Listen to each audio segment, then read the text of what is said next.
You know the exact feeling. You're driving down a suburban street in your neighborhood, maybe heading to the grocery store or dropping the kids off at school. Right. And suddenly, you're just entirely surrounded by them. The yard signs. The political yard signs, they're on every single corner, perfectly staked into the manicured lawns, all of them sporting these, bright patriotic colors and punchy, memorable slogans. Oh, yeah. They're inescapable during election season. Totally inescapable. And if you're anything like me, you look at this absolute sea of corrugated plastic and wire, and you just can't help but wonder, well, who is actually paying for all of this? That is the million-dollar question. Yeah. Literally. Right. I mean, these signs, the glossy mailers that are suddenly flooding your mailbox every day, the radio spot, the whole machinery of a local election, it doesn't just spontaneously appear out of thin air. It costs a small fortune. It definitely doesn't happen by accident. There's this entire financial engine running right beneath the surface, and it's usually, it's completely invisible to the average voter who's just driving past those signs on their morning commute. Exactly. We tend to think of local politics as just, neighbors supporting neighbors. Like it's all grassroots campaigns funded by bake sales and small dollar donations from the community. But that's not really the case, is it? Not at all. The reality is often much more structured, much more strategic, and heavily capitalized by centralized interests. Which is exactly why we're doing this deep dive today. We've got a really fascinating stack of official documents in front of us. The paper trail. The paper trail, exactly. Specifically, the official campaign finance reports and lobbying ledgers from Cumberland County's 2026 pre-primary election. And just for context, we're looking at the reporting period that covers January 1st through May 4th, 2026. Right, and our mission today isn't just to, read you a bunch of spreadsheets and line items. That would be incredibly boring. It would be. Instead, we're going to follow a very specific financial thread centered on one candidate in particular, a woman named Savannah Martin, and uncover a hidden financial ecosystem operating right in our backyard. So, okay, let's unpack this. Yeah, let's get into it, because before we can even begin to look at who is actually funding Savannah Martin, we first have to figure out exactly who she is. Right. And I say that because when you really dig into these official records, her identity presents a rather compelling mystery right out of the gate. It really does. We have to establish the baseline of who is actually running before we can understand the money behind the campaign. Because her campaign messaging is aggressively clear, right? She's running on a platform to, quote, challenge the status quo of politics.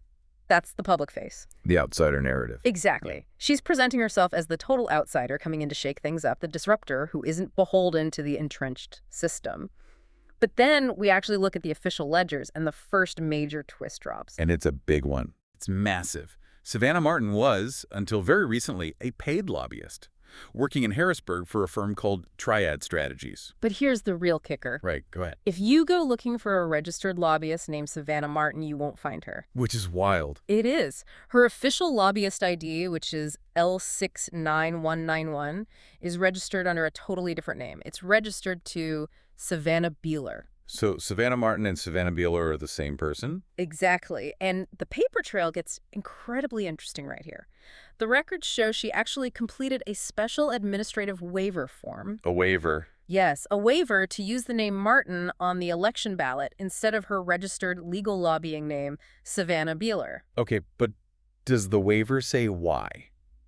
What's the justification for changing the name on the official ballot? That's the thing. The stated reasons for this waiver on the official documentation, completely unspecified. It's just left blank. What? Yeah. Which obviously raises immediate public questions about whether she's, actively trying to hide her lobbying connections from the voters who are going to see her name on that ballot. Okay, now, I want to pause for a second. I want to be crystal clear here. Because the source documents we're reading, they describe Triad Strategies in some pretty specific terms. Yes, they do. They call it the, quote, biggest Democrat lobbying firm in the state. And they explicitly accuse Martin of being promoted by a political class that just benefits from politics as usual. Which is a heavy accusation. Right. But we need to say, we aren't here to pick a left-wing or a right-wing side. Absolutely not. Or to, endorse those specific accusations. We are just following the paper trail to see if the data backs up the narrative. We want you, the listener, to have the complete unfiltered picture of the mechanics at play here. And that's a vital distinction. We're looking at the mechanics of the data in the records. We're not picking a political team. And the mechanics here are what really matter. Think about how the system is actually supposed to work.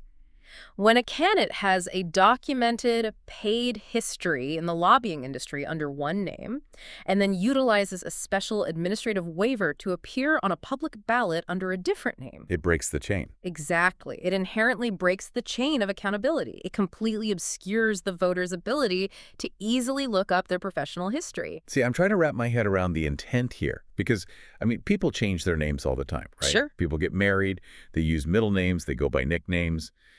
Is it really that unusual for someone to use a different name on a ballot? Or is the use of this specific waiver a calculated tactic? Like, are we really looking at a deliberate attempt to hide a lobbying past from everyday voters? Because those voters definitely don't have the time to cross-reference lobbyist ID L69191 on a random Tuesday evening. What's fascinating here is that the paper trail itself, the very existence of this special unspecified waiver, it becomes a glaring signal. Right. Whether it's just a benign personal choice or a highly calculated political maneuver, the functional result is the exact same. Obscured information. Obscured information. It sets a distinct tone for the entire campaign. From the very moment a voter looks at the ballot in the voting booth, key details about the candidate's professional background in Harrisburg lobbying are fundamentally suppressed. Right. It establishes a pattern. A pattern of withholding the full picture from the electorate. So if her public image is actively scrubbing her lobbyist past to maintain this whole, outsider narrative, it really begs the question, who is actually buying into this? The financial side of things. Exactly. If she's supposedly challenging the status quo, you'd expect her funding to come from grassroots, everyday people, right? Small dollar donations from the community. You would think so.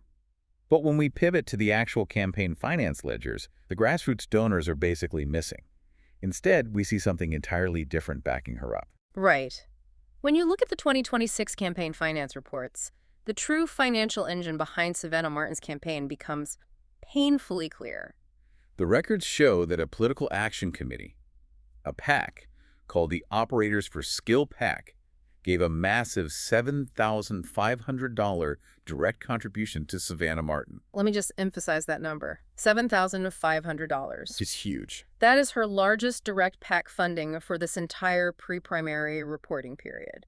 For a local county race, that is a massive injection of capital. But we can't just look at that money in a vacuum, can we? No, because PACs don't operate that way. A massive entity like the Operators For Skill PAC doesn't just randomly drop that kind of money on a single local pre-primary candidate without a much broader strategy. Right. The ledgers show that this PAC is aggressively funding a very specific slate of Cumberland County candidates. Alongside the $7,500 to Savannah Martin, they also dropped $5,000 on Greg Rothman. $5,000 to Rothman. And another $2,500 on Barbara Gleam. Okay, here's where it gets really interesting. Because suddenly, this isn't just a story about one candidate getting a big check. No. It's about a highly coordinated financial push across an entire county map.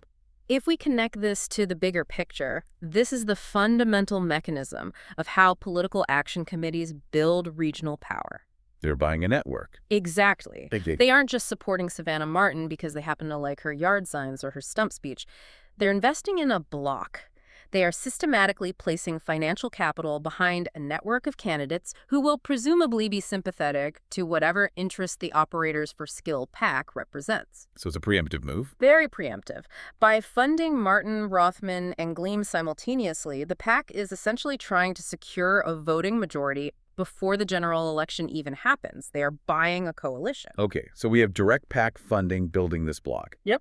That's straightforward enough, even if it is happening quietly behind the scenes. You write a check, it goes on the ledger, and we can trace it. Right. The direct line is there. But direct PAC funding is only one piece of the puzzle. When you dig deeper into the ledgers, you notice an incredibly covert tactic that this financial ecosystem uses. And honestly, this blew my mind when I read it. It's a very sophisticated maneuver. The candidates are essentially acting like PACs for each other. This is where the campaign finance reports become incredibly revealing about the true nature of political alliances and, honestly, how money is legally moved around to avoid voter scrutiny. Yeah. We have to look at the inter-candidate transfers. Yeah, let's bring up another candidate from the records. Thomas Kutz. His campaign committee is called Kutz for PA. Let's look at his ledger. If you look at Kutz's campaign report for this period, you will see $0 in direct contributions from the Operators For Skill PAC. Absolutely nothing. Nothing. So on paper, he looks totally independent from them. But Kutz's campaign made a massive $10,000 contribution directly to Savannah Martin. And on top of that, Greg Rothman, who we just established, received $5,000 directly from the Skill PAC. He also turned around and gave Martin $5,000 from his own campaign war chest. The movement of this money is highly calculated, and it serves a very, very specific purpose. Wait, I'm genuinely baffled by this. If the Skill PAC already gave Martin $7.5 grand, why did they need Kutz to act as a middleman? Well, Like, Kutz takes $10,000 of his own campaign's money that his donors gave him specifically to get him elected, and he spends it on someone else's race. Why on earth would a candidate act like a mini PAC for a peer in the exact same county? Doesn't he need that money for his own mailers? Is there, like, a legal cap they're trying to circumvent, or is this purely about optics? this raises an important question, and it goes right to the heart of how political capital is shared and, frankly, laundered for optics. Laundering the optics. Yes. There are huge strategic reasons for this. By doing this, they effectively launder the optics of the money. When a candidate transfers that much money to another candidate, they are signaling a deeply entrenched alliance behind closed doors. But think about the average voter's perspective. Right, the person just looking at the final numbers. Exactly. Kutz didn't take the Operators For Skill PAC money directly on his ledger, so on paper, he looks completely independent from them. But by transferring $10,000 to Savannah Martin, who happens to be the PAC's absolute biggest beneficiary in the county cuts, links himself inextricably to the exact same financial network.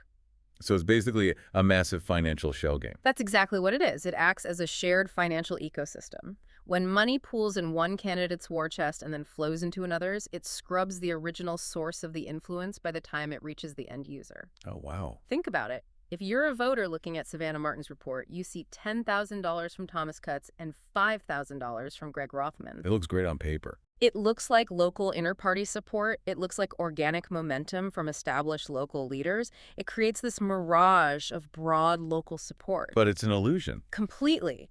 Because when you zoom out, you realize that all three of these candidates are fundamentally tethered to the same underlying power structure anchored by the Operators For Skill PAC. The Skill PAC's money is diluted and moved around to ensure the entire block survives the primary without looking like they're all funded by the exact same entity. Laundering the optics. That is wild. I mean, it makes perfect sense why they would do it strategically, but it's incredibly deceptive to a voter just glancing at a flyer. It's very effective. But this coordinated financial behavior isn't just happening at the political committee level or even just the candidate-to-candidate level. The data shows that this coordination trickles all the way down to the individual private donors. Mid-tier donor. Right. These donors act as the connective tissue between these campaigns. And this is the glue that really binds the whole network together.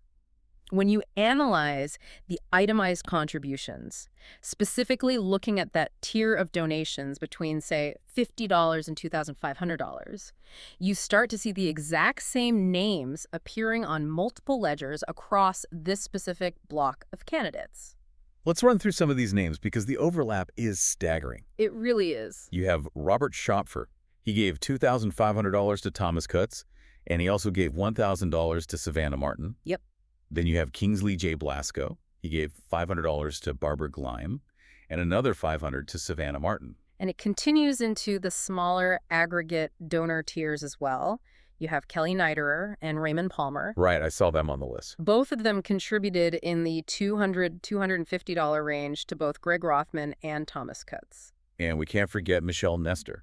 She's listed as a notable contributor to Kutz for $150, and she also shows up as a notable contributor to Savannah Martin's campaign. They're all moving in the same circles. It's incredible. I was trying to think of how to visualize this, and it's less like a grassroots campaign and more like a corporate holding company. Oh, that's a good way to put it. Right. You have different brands, Martin, Kutz, Rothman, Gleim, all appealing to slightly different demographics or regions in the county.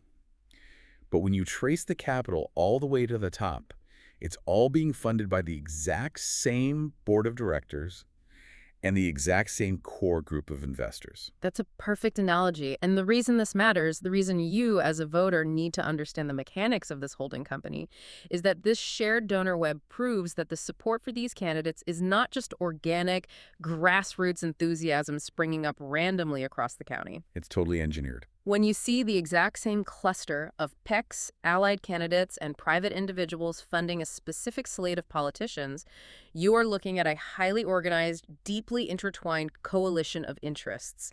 It's a unified machine operating across multiple campaigns simultaneously. Okay, let's take a breath and sort of summarize the journey we've just been on, because we have covered a lot of ground today. We really have. We started with a candidate whose public campaign slogans promised to actively challenge the status quo. Savannah Martin. Right. But when we dug into the official ledgers, we found she used a special, completely unspecified waiver to run as Savannah Martin, effectively hiding her active Triad Strategies lobbying ID, which is L69191, and her registered name, Savanah Beeler, from the voting public. Right.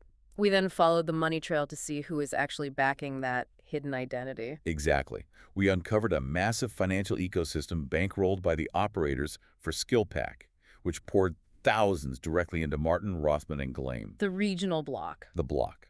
Then we saw how that PAC money is disguised, diluted, and supplemented by massive intercandidate transfers, like Kutz's $10,000 and Rothman's $5,000 going straight into Martin's war chest to create the total mirage of local support. Laundering the optics. Laundering the optics. And finally, we saw how that entire structure is cemented together by a shared web of mid-tier local donors who are just passing money around the exact same tight circle. So what does this all mean? Ultimately, this deep dive shows exactly why you can't just read the slogans on the campaign mailers that show up at your door. You really can't. In local politics, the candidate with the most localized yard signs is often the one backed by the most centralized, non-local capital. True political literacy means looking past the branding. It's about doing the homework. It means looking at the campaign finance reports, the lobbying registries, the waiver forms, to see the hidden networks of power and influence that are actually shaping local elections. The money tells the true story of who is allied with whom and what interests are really being served. Which brings us right back to those political yard signs sitting on the corner of your street. The sea of plastic. The sea of plastic. The next time you drive past a cluster of them, you'll know that they aren't just independent pieces of cardboard representing an organic wave of community support. They are often markers of a vast, interconnected financial web operating right in plain sight. And that leaves us with one final, crucial thought to mull over. Yeah.